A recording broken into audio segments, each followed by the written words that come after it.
Sekitar tahun 2009 ada 4 orang mahasiswa. Namanya Arya, Bisma, Dharma sama Indra. Oke. Ini 4 cowok semua. Cowok semua. Mereka berempat tuh emang teman satu kampus di salah satu universitas Jogja. Dan mereka juga teman main dari kecil, karena kebetulan rumah mereka tuh deketan semua. Jadi di dekat rumah mereka tuh ada bioskop yang baru buka. Namanya tuh Empire XX1. Kalian tau gak? Enggak, gue kayak pernah denger deh. Nah itu tuh baru buka dan mereka berempat tuh kayak kepengen banget ngerasain nonton midnight di bioskop itu. Empire XX1 itu di dalam mall atau gimana sih, Nat? Gedung sendiri gitu Moy, kayak kalau di Jakarta tuh kayak yang di Cikini, tau gak lo? Yang kayak Metropol. Nah iya benar. Oh. Nah karena katanya itu tuh bioskop yang paling bagus di Jogja saat itu. Dilihat dari bangunannya yang modern, sampai katanya film-filmnya tuh juga menarik. Hah. Akhirnya mereka berempat tuh mutusin buat nonton Orphan berempat. Oke. Mereka berangkat ke sana sekitar jam 9 malam karena jam 10-nya film tuh udah mulai. Sebenarnya si Dharma tuh udah gak mau ikut karena dia tuh mau bantuin bapaknya jual nasi goreng. Nah bapaknya tuh biasanya jual nasi goreng di sekitar area depan bioskop itu. Cuma karena Arya, Bisma sama Indra udah kepengen banget dari lama, jadi mereka ngebujuk si Dharma buat ikutan nonton. Tapi pakai perjanjian nih, kalau misalkan besok mereka bertiga tuh bantuin Dharma buat gantiin bapaknya jualan nasi goreng. Nah karena mereka udah janjian kayak gitu, akhirnya Dharma tuh setuju buat ngeyakinin bapaknya untuk ngegantiin jualan besok. Akhirnya berangkat nih mereka berempat ke bioskop itu, beli tiket, popcorn, sama minuman. Terus mereka masuklah ke dalam studionya. Nah pas mereka beli tiket tuh gak begitu ramai emang keadaannya. Makanya mereka mikir, enak banget nih nonton malam-malam di sini, gak begitu ramai, jadi itu nyaman. Jadi tuh pas masuk ke dalam teaternya kan kayak ngelewatin lorong dulu sebelum bisa lihat tempat duduknya. Nah pas mereka lihat teaternya tuh ternyata teaternya tuh full. Terus tiba-tiba Indra tuh bilang, kok tempat kita duduk ditempatin orang ya? Pas dicek nomor bangkunya tuh bener, ada yang nempatin. Padahal kan tadi katanya bioskopnya sepi. Nah iya makanya mereka tuh bingung Moy. Apalagi ada yang dudukin tempat mereka kan. Iya benar. Akhirnya karena filmnya udah mau mulai dan bioskopnya juga udah gelap, Dharma tuh ngomong bisik-bisik ke orang yang dudukin tempat mereka. Misi mbak, ini tempat saya. Ini tiket saya ada buktinya kok. Tapi mbak-mbak yang dudukin tempat mereka tuh diem aja Moy Bi. Mukanya tuh datar dan lurus aja ngeliat ke layar, kayak gak peduli sama mereka gitu loh. Akhirnya karena kesel dan gak ada bangku kosong yang nyisa, mereka keluar mau protes ke mbak-mbak bioskopnya kan. Jadi tuh satu sudut full banget. Full banget Moy. Anjing aneh. Nah abis itu pas mereka keluar, pas banget ada mbak-mbaknya yang jaga. Terus di situ Bisma tuh ngomong pakai nada tuh yang agak kesel gitu loh. Mbak, ini kok tempat kita duduk ada yang nempatin sih? Pas ditegur juga gak ngerespon kita. Ini gimana ya? Nah ngedenger Bisma protes kayak gitu tuh mbak-mbaknya kaget dan bilang ke mereka berempat, tapi tiket midnight malam ini tuh cuma kalian yang beli, gak ada lagi yang nonton malam ini selain kalian. Nah pas mbak-mbaknya bilang itu mereka berempat tuh panik banget.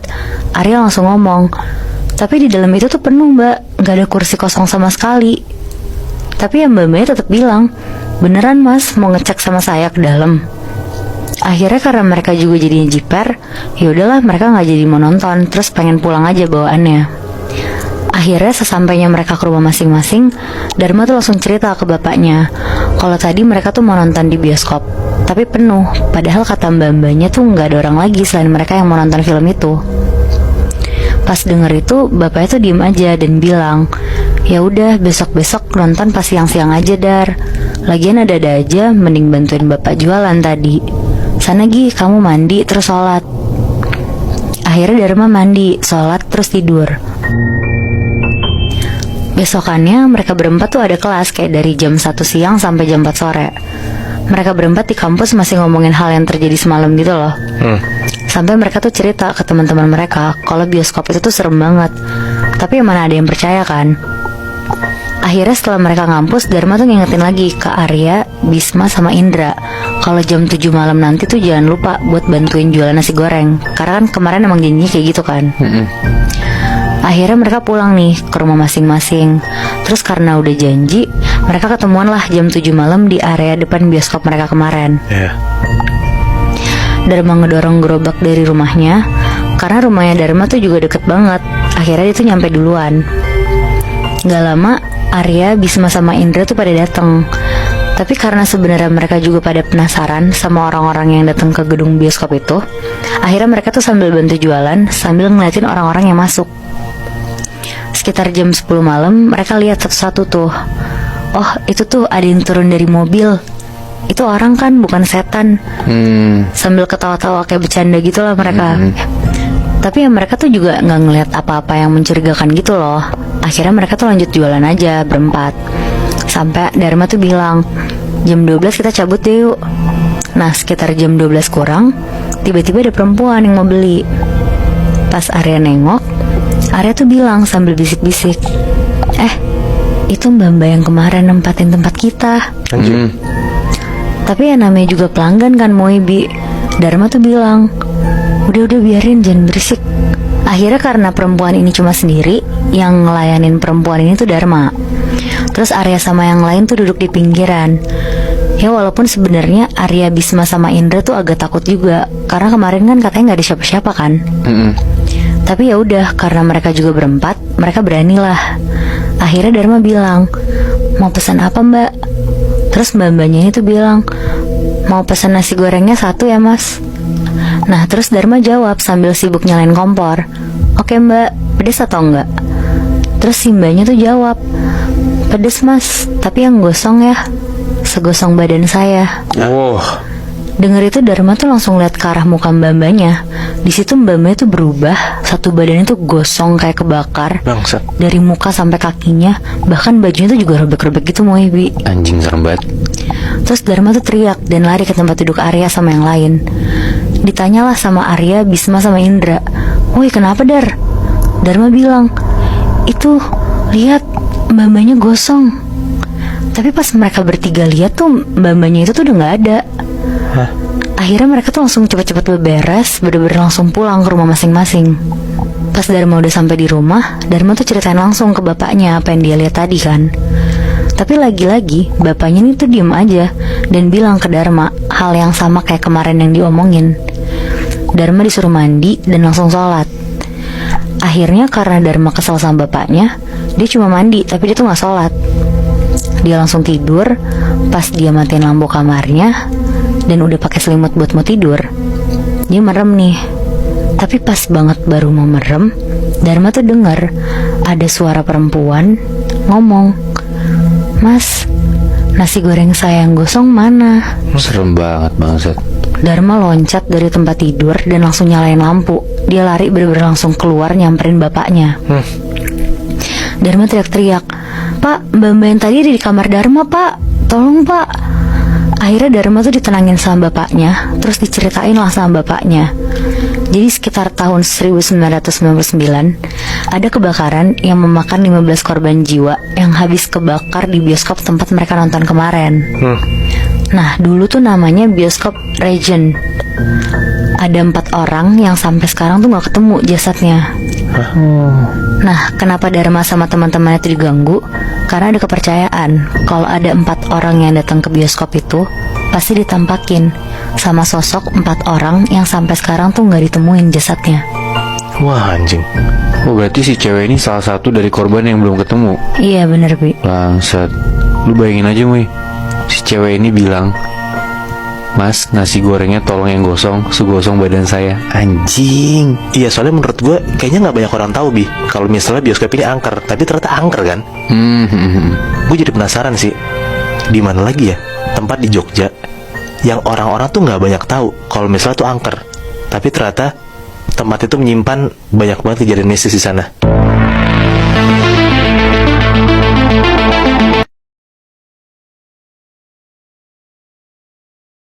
Cerita gue sekarang itu gue dapet dari internet. Ada pasangan suami istri. Pas gue baca gak disebut namanya sih, cuman gue sebut aja namanya Putra dan Dian ya. Oke. Nah jadi Dian ini kebetulan lagi hamil 6 bulan saat itu. Nah mereka berdua itu tinggal di Jakarta, tapi si Dian itu tuh asli orang Sumatera. Sumatera mana? Sumatera Barat, dia orang Padang. Oke. Oh, orang Minang. Oke. Orang Minang. Nah suatu ketika Dian dikabarin sama keluarga yang di Padang kalau misalnya salah satu kerabatnya Dian itu ada yang meninggal. Oke. Dan keluarganya itu nyuruh Dian buat pulang ke Padang tuh saat itu juga gitu. Oke. Nah akhirnya si Dian itu ditemenin sama Putra, suaminya, buat berangkat ke Padang itu via darat sekitar jam 9 malaman. Dan mereka nyetir sendiri. Nah dari Jawa ke Sumatera itu kan harus nyebrang. Iya. Jadi tuh mereka nyebrang dan sampai di tanah Sumatera itu sekitar jam 1-an. Jam 1 pagi. Jam 1-an pagi. Oke. Gitu. Udah nyampe tuh di Pelabuhan Bakauheni Lampung Iya. jam 1-an pagi. Lanjutlah perjalanan mereka akan dari Lampung. Nah kalau misalnya mau ke Padang, si Putra sama Dian itu tuh ngambil jalur bawah. Iya. Maksudnya jalur bawah? Jalur bawah itu tuh harus ngelewatin Lampung, turun ke Sumatera Selatan, baru nyampe Sumatera Barat, Chef. Iya, jadi ada beberapa jalur, 2 jalur kalau nggak salah Iya. ya. Tapi dia yang bawah kan ambil. Oke. Jalur selatan lah gitu. Ah. Nah udahlah, berarti kan ngelewatin tuh Lampung, Sumatera Selatan sama Sumatera Barat kan. Nah ada satu daerah di Sumatera Selatan, orang-orang juga udah tahu sih, orang-orang Sumatera ya. Ada satu tempat di Sumatera Selatan tuh yang terkenal banget. Ada begala tuh serem dan terkenal horor banget juga karena Oke. tempatnya tuh masih terpencil dan rada-rada hutan gitu loh. Iya. Oke. Nama daerahnya tuh Lahat Oh, Lahat. oke. Oke. di Sumatera Selatan. Nah, Lahat tuh yang tadi gue bilang, kayak itu tuh emang kota administratif kecil, cuman tuh kanan kiri tuh masih banyak batutan gitu. Oke. Nah, di perjalanan tuh Putra sama Dian tuh nyampe Lahat sekitar jam 3:30-4-an lah. Udah subuh berarti ya, mendekati Iya, subuh. mendekati subuh, tapi masih tengah malam kan hitungannya. Di perjalanan si Putra tuh ngelihat Dian tuh udah mulai ngantuk. Dia malah lagi hamil 6 bulan nih kan. Iya. Nah, Dian tuh udah mulai ngantuk. Si Putra bilang lah ke Dian, sayang kamu tidur aja ke belakang pindah gitu. Kan kamu juga lagi hamil, kasihan. Kamu tiduran aja di belakang. Iya. Nah. Udahlah, akhirnya si Dian pindah ke belakang kan, tidur di belakang.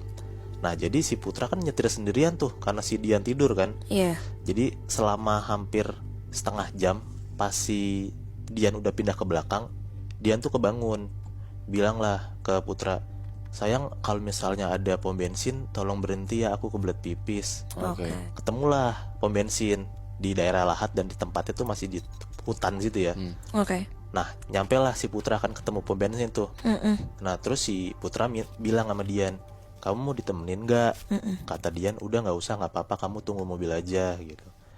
Ya udah tuh sekitar jam 3:30 pagi Dian kamar mandi pom bensin kencing, sekitar 20 menitan 30 menitan tuh nggak balik-balik. Dan posisinya karena nunggu lama si Putra tuh ketiduran di mobil. Gitu. Nah si Putra ketiduran kan di mobil. Nah akhirnya nggak lama Putra tuh kebangun karena Putra tuh denger di pintu belakangnya tuh kayak ada orang tutup itu, dak gitu. Oke. Kan kebangun kan, si Putra sadar dong, berarti dia udah balik ke mobil. Iya.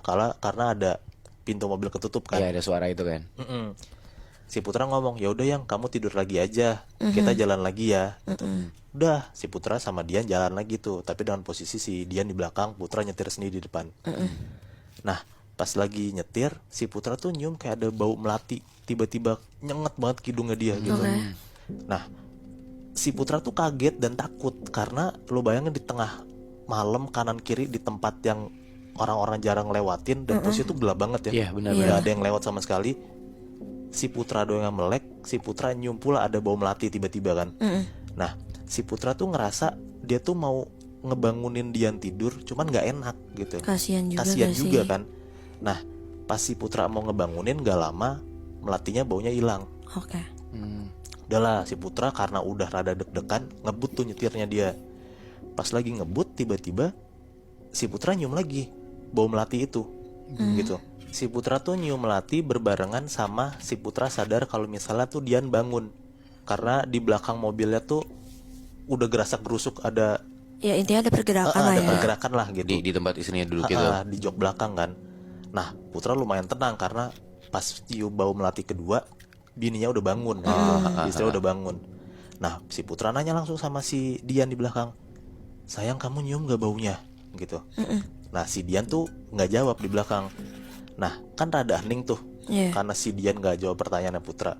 Tiba-tiba HP-nya Putra hidup, gitu, kayak ada suara telepon. Oh, Nah, bunyi. HP-nya bunyi. Pas HP-nya bunyi, si Putra tuh langsung melipir ke kiri jalan buat berhenti buat ngangkat teleponnya. Karena kan 3:30 pagi siapa yang nelpon juga gitu. Nah, pas si Putra itu ngecek HP, ada yang nelpon. Dan pas si Putra lihat layar HP-nya, ternyata nelpon itu Dian. Bangsat. Duh. Jadi kayak dia panik gitu, sepanik-paniknya karena dia sadar ini Dian yang nelpon, terus yang di belakang jok mobilnya Iya, aduh. Putra siapa Iya. gitu kan. Nah udah tuh si Putra nyoba ngangkat teleponnya Dian tapi nggak berani nengok ke belakang. Oke. Si istrinya ngomong kayak gini, si Dian kayak, "Mas, kamu di mana?" gitu. Si Putra jawab, "Aku di mobil." Si Dian jawab lagi, "Mobilnya di mana, Mas? Kok aku ditinggal di pom bensin?" Aduh. gitu. Nah, udah di situ makin takut tuh Putra kan, karena dia tahu yang dia bawa itu bukan Dian, dan dia tahu juga istrinya tuh ditinggal di pom bensin gitu. Anjing, gue merinding banget. Nah, di telepon Putra ngomong, "Ya udah ya sayang, bentar ya aku balik lagi ke pom bensin." gitu. Udahlah, di situ si Putra matiin teleponnya, dan si Putra tuh ngeberaniin diri buat ngeliat spion gitu. Di spion tengah itu. Spion tengah gitu. Oke. Pas si Putra ngeliat di spion tengah, bener ada sosok perempuan lagi duduk tegak, bajunya hitam tapi mukanya nggak kelihatan karena ketutupan rambut. Nah, di situ tuh karena kebetulan si Putra tuh orangnya rada religius, ya si Putra tuh ngebaca-bacain doa lah gitu buat ngusir si cewek ini dalam tanda kutip ya. Iya. Nah, pas si Putra lagi ngebaca-bacain doa segala macem, Putra ngeliat lagi ke spion. Alhamdulillahnya cewek ini hilang. Oke. Nah, karena si cewek ini hilang, akhirnya si Putra rada tenangan kan. Udah tuh si Putra ngidupin lagi mobilnya, dan Putra siap-siap buat puter balik ke arah pom bensin yang tadi. Nah, ya udah pas banget si Putra ini baru mau puter balik, si Afbi, dia ngidupin mobil. Tiba-tiba si Putra tuh denger kalau misalnya dari atas kayak atap mobilnya si Putra tuh kayak ada suara duk gitu. Anjing. Kenceng banget, kayak ada suara barang jatuh gitu loh. Iya, oke. Nah, gak lama dari suara itu, tiba-tiba tuh Putra denger ada suara cewek dari atas mobilnya, ketawa Anjing.